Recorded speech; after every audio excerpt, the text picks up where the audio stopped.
If you pour from your reserves, it can usually end in regrets, you know, and bomb drop.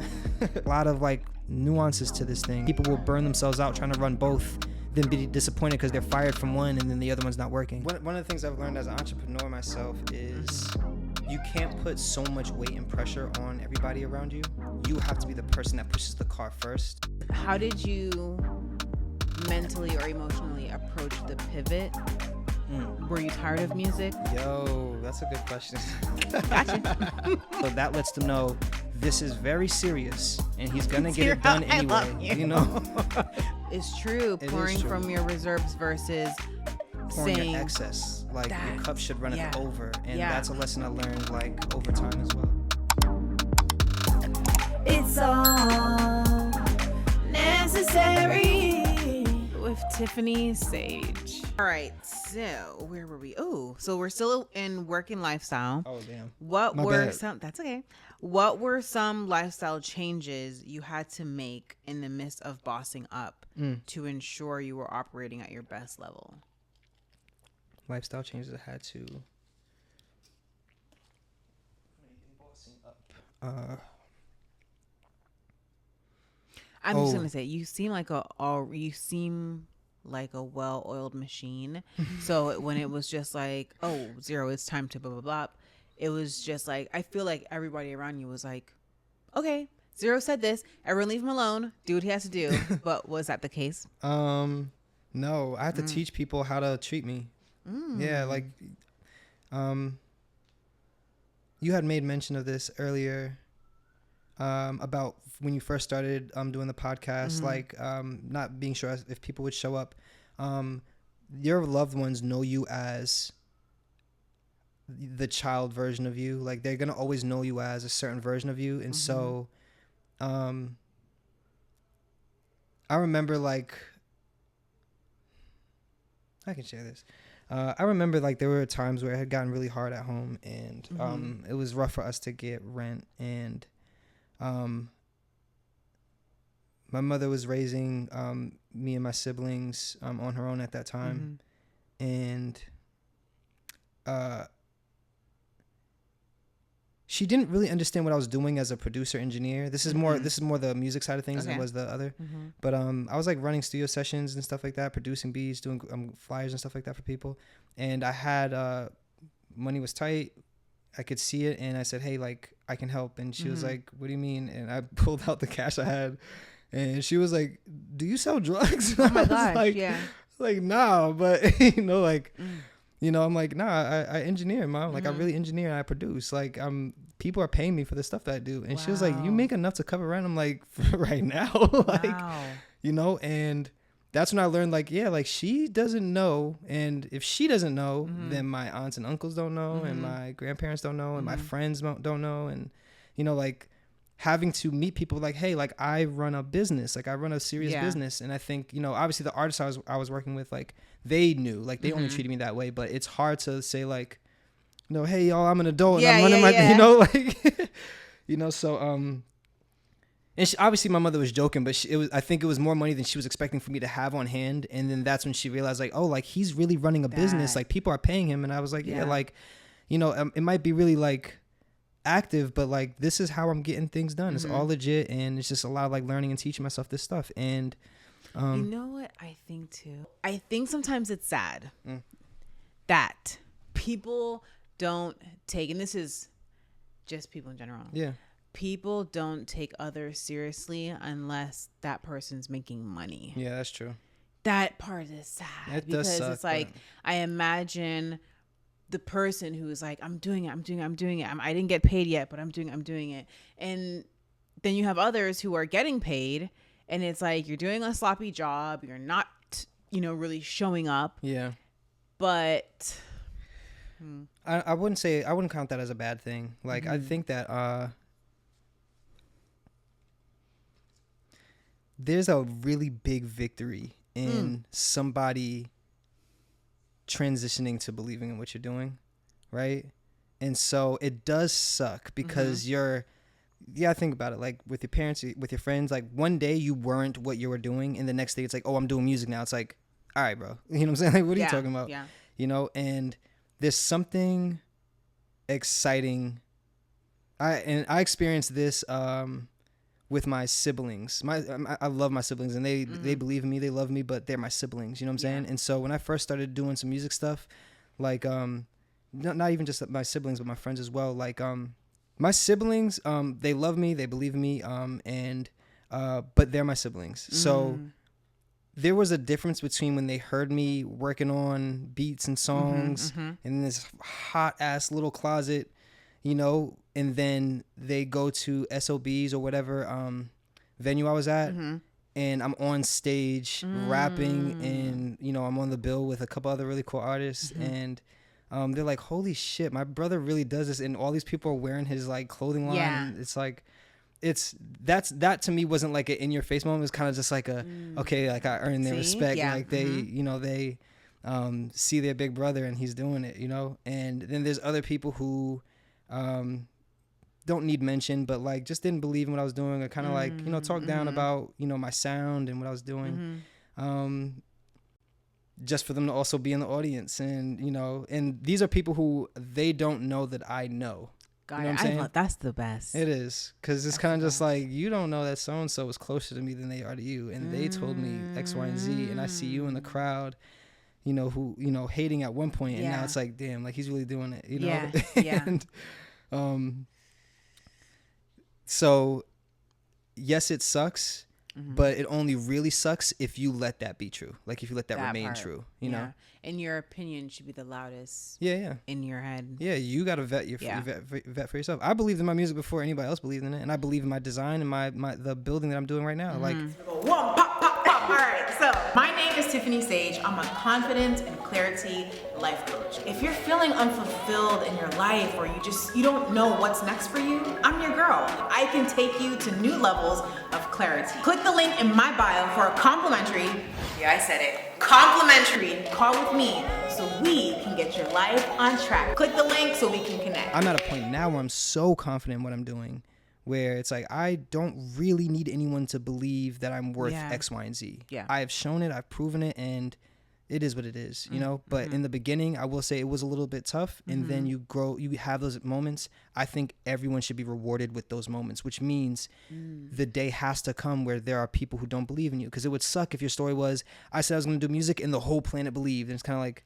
wow, that's a shitty arc. It is, it's true. That's a shitty arc. Yeah. So versus like, I started, I was goofy, I was clumsy, I was X, Y, and Z. Then I did some choreography classes. I did what I needed to get myself right. The work. You know, and now I'm on stage and y'all singing my shit. Matter of fact, I don't even have to sing my shit. You know, look at that flex. So I think everyone deserves that opportunity. Yeah. What's a couple standout hard boss lessons you learned on the job? Standout hard boss lessons. So for example, I guess if you're not emotionally stable and you're like lashing out on your employees, and it's like, oh, yeah, I actually can't do that. Or spending way past the budget. Treating myself right. And what I mean by that is, a lot of entrepreneurs think that the path to success is exhaustion and like team no sleep, team hustle all day, and that's the stupidest team to be on. Yeah. You've got to learn you are your star employee, you know? Wow. And so if you don't treat yourself right, you're going to treat the people that are working with you even worse.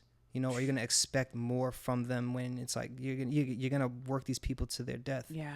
You know, or have unreal expectations for them. And so I try my best to treat myself right, get the right amount of rest, create certain boundaries so that people can't abuse that space, so I can show up and be my best for the people I'm working with, you know? And that was a hard lesson to learn, because I was on the team no sleep. Like, people used to, as a matter of fact, I had to use so many tools to set boundaries with folks, because I was known as like the guy that's always up. He's always working through the night. He's always, and so when I started to pick up and get more business, it was expected, and I almost offended people by not accepting their calls or being available for them in the nights, when I'm like, do you know what time it is? And do you know how beat up I am? Yeah. You know? And so having to tell people, like, you know, I'm a person, like, let's not forget that part, you know?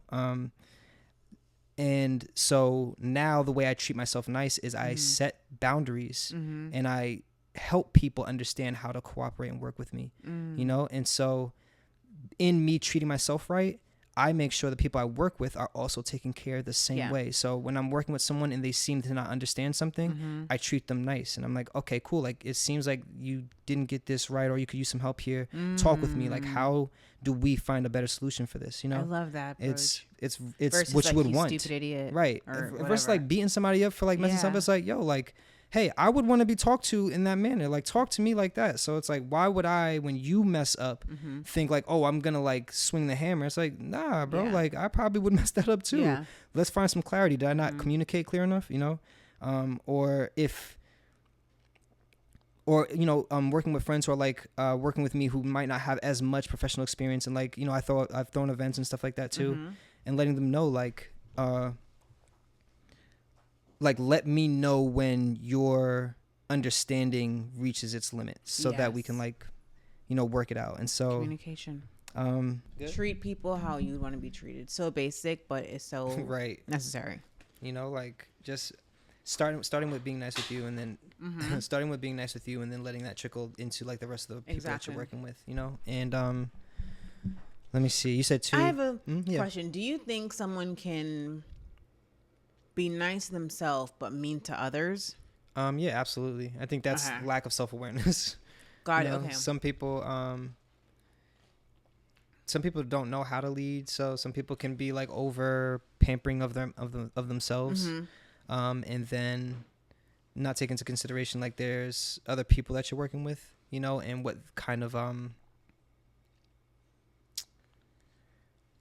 person they need to. You have to show up differently for everybody. You know what I'm saying? Like when you're working with a team of people, important. Like, you know, and so there are certain people who can tolerate a certain level of like, hey, like just set it and forget it. I'm good. And there's certain people where it's like you need a little bit more attention. Yeah. You know, and that takes practice. That takes like learning different personalities, and but there are some people who I think are just very like not self-aware, and it's possible. And for those who are dealing with a unaware or unself-aware, if that's a word, supervisor or boss, I guess. I think it's in your best interest to let them know. And for me, like that's like the rationale thing. Like it's like, I'm gonna speak up and let you know what the issue is, and then if we can't have a workable relationship, and I say that understanding that there are certain times where you have to kind of eat shit because that might be how you're making an income to survive. Yeah. You know, but that shouldn't last a long period of time. I'm not even encouraging that that's something that's tolerated. I'm just saying, like, I understand there are certain people who are in circumstances where it's just like, I've got to feed my kids. I have to handle or manage a couple of things. And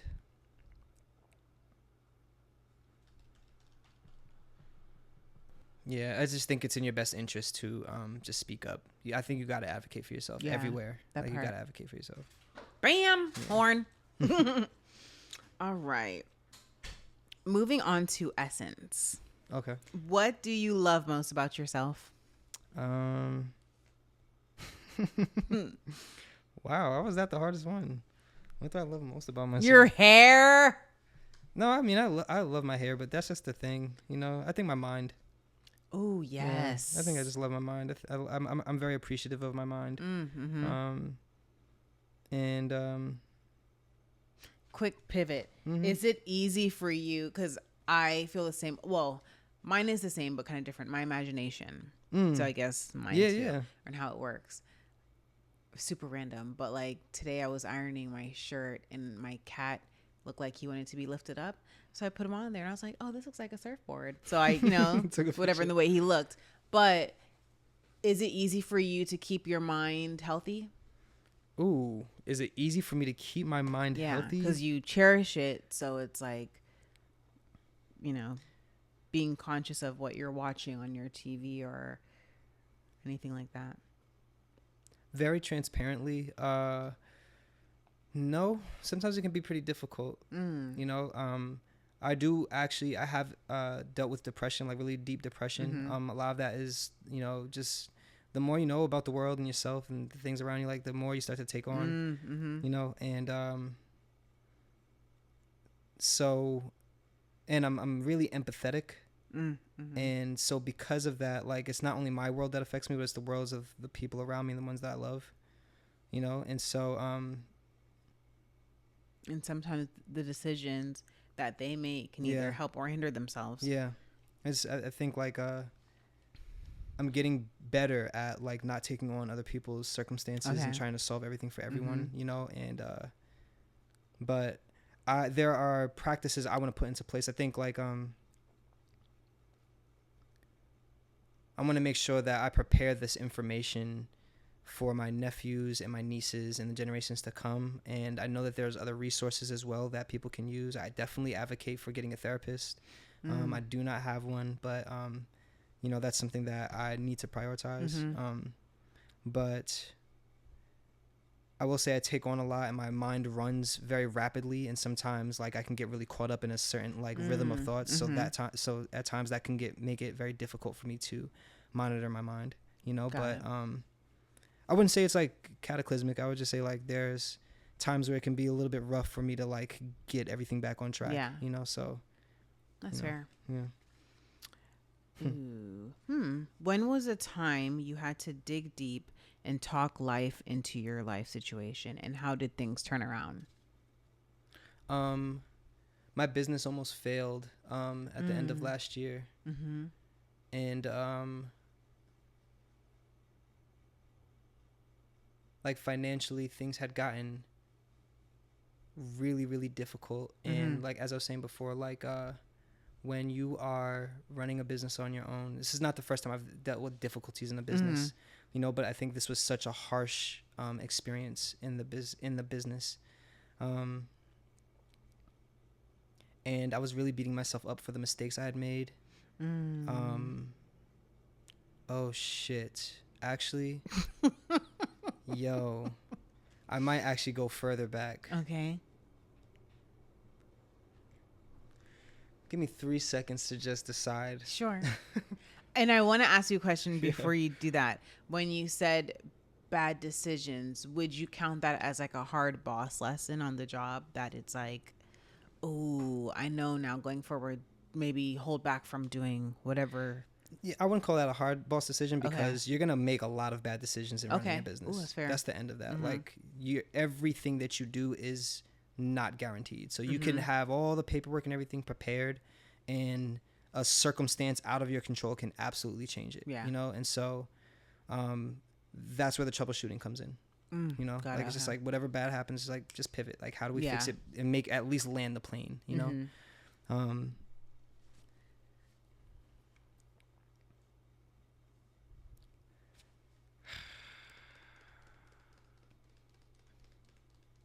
Okay. I'm going to wrap the first thing I was going to say, and I'll give you the deeper one, which is like a more, which is a really heavy situation. But,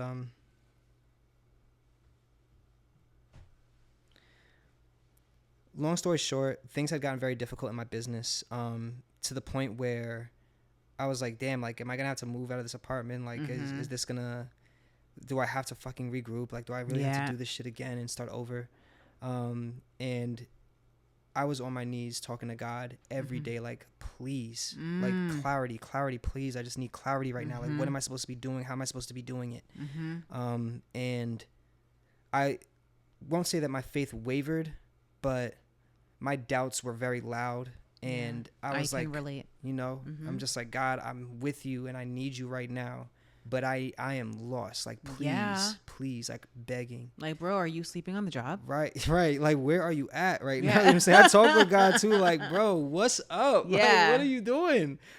You know, and what happened was, that's okay, no, and please I was going to say, because I said the other day, this was at least maybe like 2 months ago or so.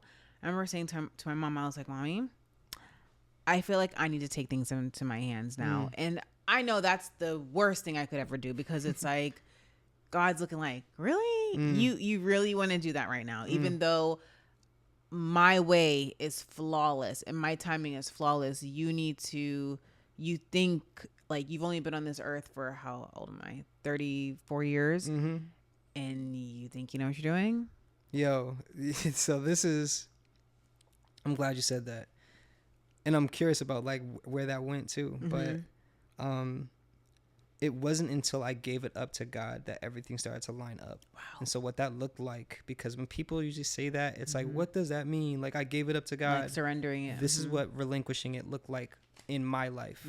Instead of me trying to control all this stuff and sell and convince people to buy and do all this other stuff, I said, God, I'm going to work on what I have the capacity to work on right now. I'm going to give this to you.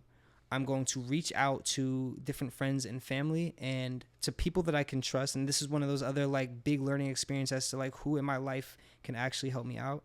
And in this moment was where people who I was like, I never wanted to do this, but I'm reaching out because I could use some support, whether it's information, whether it's finances, whatever you can do on a personal level. This is what my circumstance is. And I said, here's where I'm at. And this is what I understand. I had gone so long without asking for help throughout most of my life that I think God had put me in a place to demonstrate or call out, draw out the examples of people who have been there for me the entire time. People who I would have never asked for help and gotten to see how much they're really there for me until I was put into a situation so bad that I was left screaming. You know what I'm saying? Wow. And that's one of those circumstances where I'm just like, makes me try not to choke up. Give me a second.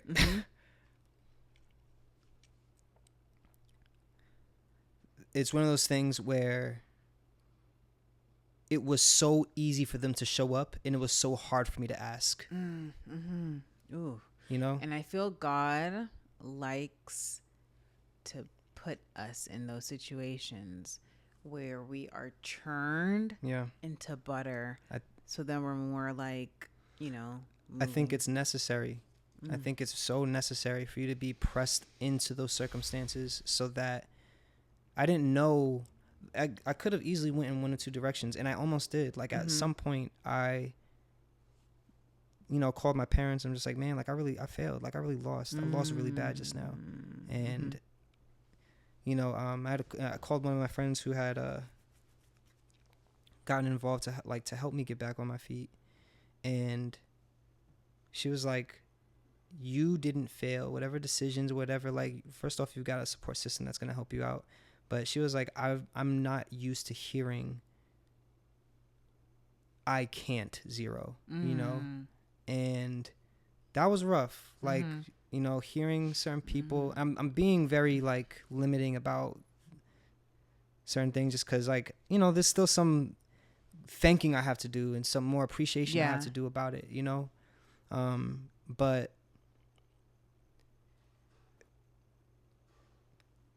I think God used that moment to say, you've poured so much. Let me show you what that looks like when it pours back. Sorry, y'all. Yeah, it's okay. Wow. And when I say it's almost embarrassing how quick everybody was to help. It was a very small set of people, but it was so embarrassing how quick. And when I say embarrassing, not in front of them. It was just like, they didn't even hesitate. Like they were just like, yo, like we already know that you're capable of X, Y, Z. And I'm just like, oh fuck, man. It's okay. You want to? No, I'm okay. I'm okay.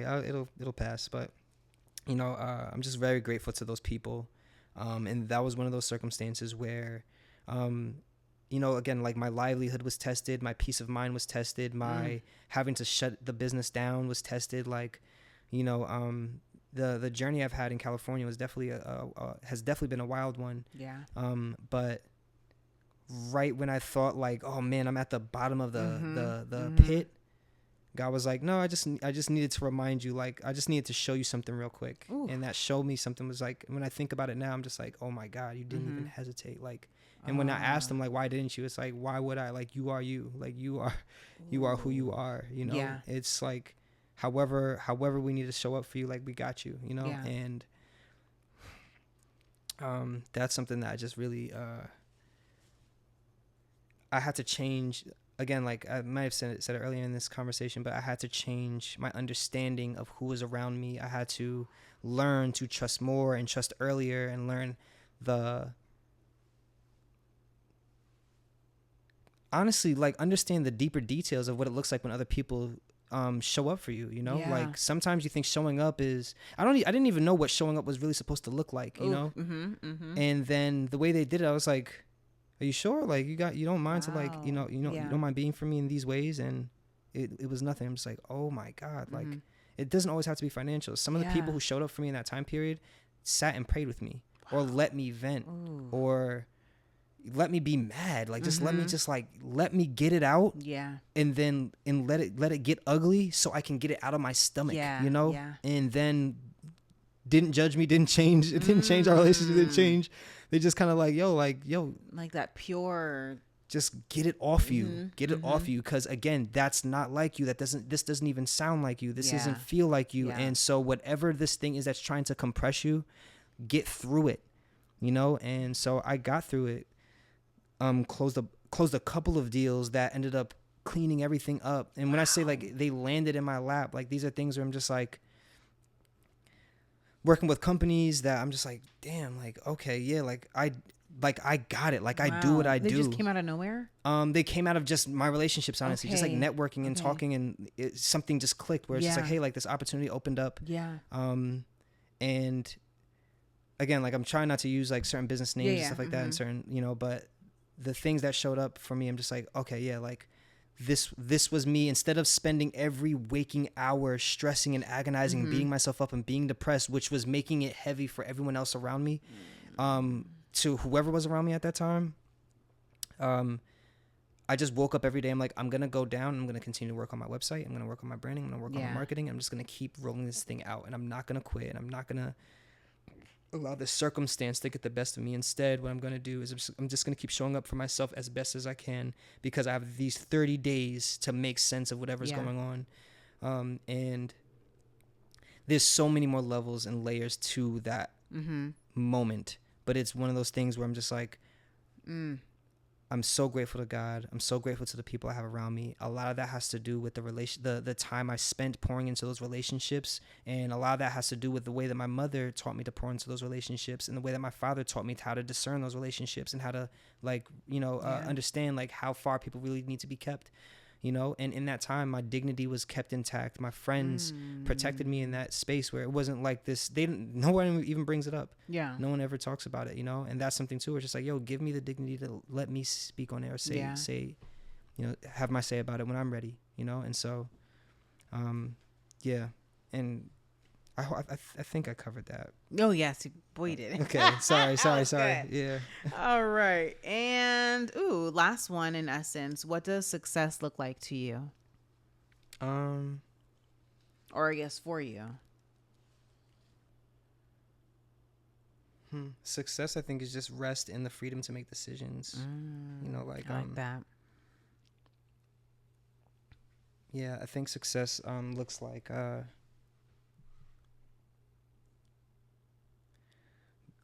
finishing building what I started, so much so that I can exist outside of it, and continue to make other decisions in my life, but also to create opportunities for others, and teach them how to do those same things, and have the option to do stuff like an option. A lot of people pair like option with money, but you know, and this is how I look at it, like the three biggest resources that you actually have are time, relationships, and information. You know, and so time, you can't really do anything besides do your best in that very second. So thinking about it doesn't help, you know, so you kind of just have to make the most out of it. I've done more with relationships than I've ever done with money, and that's a fact. Like, I have been in places that I could not afford. You can also be kept out of places that you can't afford, you know? And so what I will say is, I think that one of the reasons for why I believe I have so much to offer, and I think that other people feel the same, and vice versa, in speaking into the people that I surround myself with, is because the most important thing I do pour into are the relationships. I've had nice things. I've had nothing before, you know, and the one thing that has been consistent and that has served me through every arc of that has been the relationships. That's that resource is really number one, you know, and then with that needs to be like highlighted more in this world. Absolutely. But obviously people disregard relationships. It's run the way it's run, you know. We made it to the last segment. Cool. This is definitely going to be like 2 parts because this is it's a a lot of good juiciness, and I just want people to like get it. All right, so these are like quick fun stuff. Cool. Describe your perfect day. My perfect day.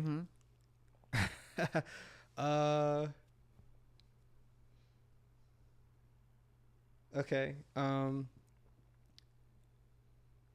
I wake up and there are no notifications on my phone. I'm eating Cinnamon Toast Crunch or Frosted Flakes. I just really like those cereals a lot.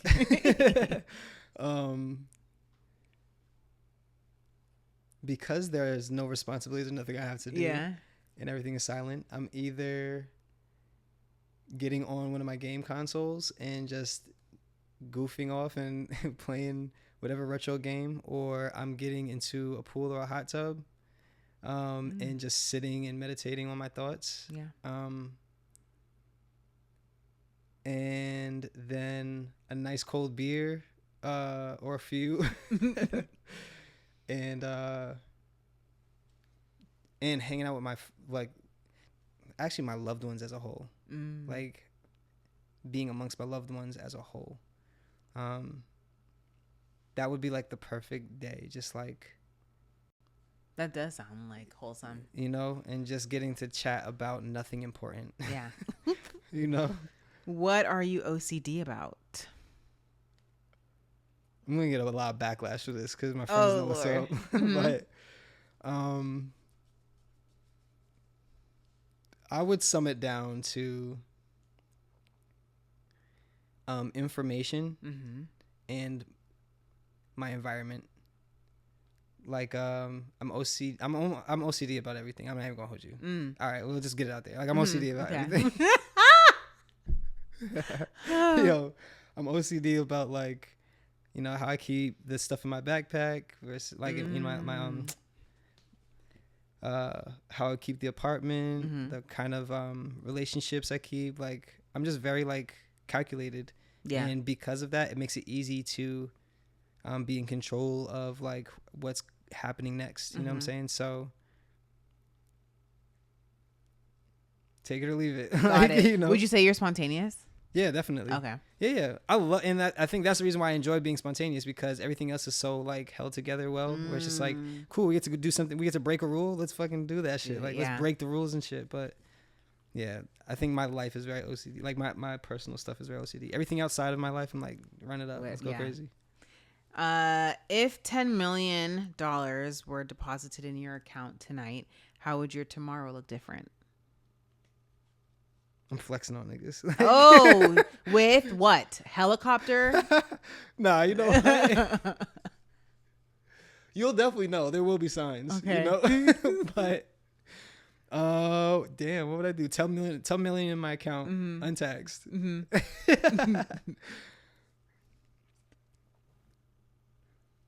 Definitely buying like one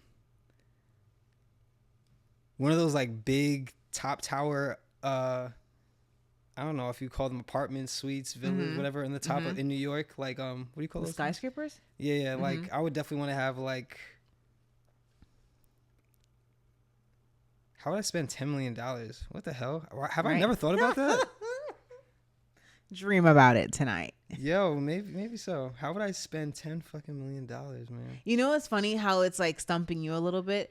It's how I feel sometimes when I'm always reading about like, you know, manifest and get yourself wherever you want your future self to be.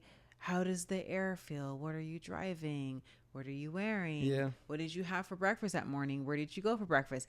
It's like when I'm watching it and they're saying it, it's like, oh yeah, I gotta remember that. And then when I have a little bit of time in my schedule to just and do it, I'm just like, wait, what now? Like, it's like I can't even get my mind there sometimes because it's like I know the blurry or like not the shadow, but the outline of it, but to get so detailed. But I think it's really good to kind of start exercising that because, you know, I think you're definitely right.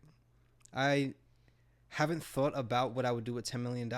And so maybe that's why I haven't gotten to it just yet. Like maybe it's because I'm not like, I got to get back to, I used to think like really big like that. Yeah. I will say like right now, immediately I'm thinking I definitely I want to purchase a bigger space. And something that I can really show and design and architect the inside of it, just to kind of show more of my personality in that space. I was going to say, you know, that this space reads it so well. Thank you. I thought it, but I didn't say it. And I was just like, oh man, when you come in here, you can just, you know, a creative lives here. Yeah. Thank you. For sure. Last question, unless you want to add more to your 10 million. My heart immediately goes to like, I would want to execute ideas. Like $10 million, I'm just like, I just want to execute the things that I've been holding back on. But for me, I would just want to more space and more peace. You know, I wish I can give you a more exciting answer. No, it's okay. But I don't care too much about like clothes and accessories and stuff to like go that far out with it. So no, what if someone was like, you wouldn't want a third watch? No, hell no. These are my babies. All right, last one, home run it. What would you say to your younger self? You're literally unstoppable, bro. Like, you're literally unstoppable. It's so crazy. It's obnoxious. It's obnoxious how, like, infinite your capacity is. Like, talking to us right now, like, talking to me right now, I would literally just say, like, you might not know it right now. Down to your sickle cell, nothing can actually stop you. Like, nothing. You can't be held. It's obnoxious. And that is your superpower, is the things you're going to gain and the things that you know and the people that you have nurtured or you're going to nurture and take care of. Not only are you infinitely capable, but the people around you, they're also the same way. And so like, you don't have to worry about anything, because God has been good and will be good to you that entire way. And you are equipped with the tools. You are equipped with all the tools necessary to do the thing. So I would also say, really listen to yourself. Like, really, really, really listen to yourself. You know, you might have a lot of ideas, but start thinking deeply about the ideas that make you smile, not just the ones you're good at. Like, you have a lot of stuff that you do that you're good at because you're good at it, but think through the deeper levels of that and ask yourself, what are the things that make you smile, and then concentrate on that. You know, all the rest of the stuff, like, put it to the wayside. Experiment with everything, but think about the things that make you involuntarily smile, even if it sounds goofy. Just like, there's a way to make a living and a life out of all those things. Like, you know, so Ziiiro Akupheli. Thank you so much. Thank you. Absolutely. This was just, I feel like so I keep dabbing you good. up weird because of how far I feel from it, because I'm like, yo, how? It's okay. We're gonna, you know, but this was good. This was good. I hope you enjoyed it. I hope y'all enjoyed it. Because I love this. Yeah, thank you.